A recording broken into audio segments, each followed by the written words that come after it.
misin devlerden, bakir baylardan?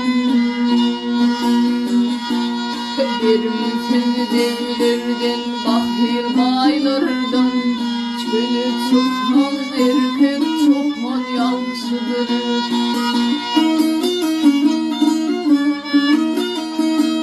Ol giyin könlü dar çıkan kılkanan, işin düşse mert kalkaman yansıdır.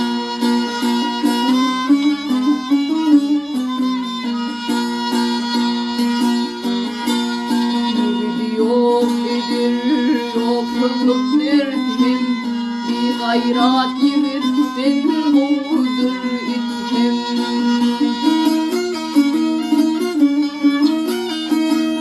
Bir kadır gardıstan kadırlıyat hem, nadan dostun bana düşman yansıdır.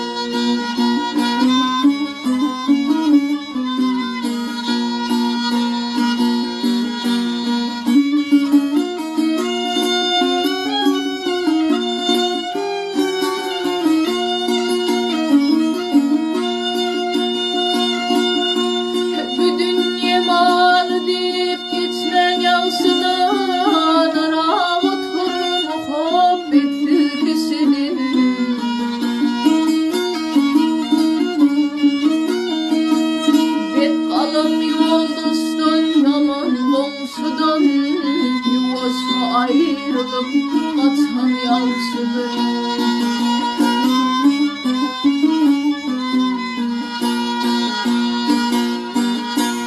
Delili var dağıttın ölümdür katı, ölümden ne katı kişi minnet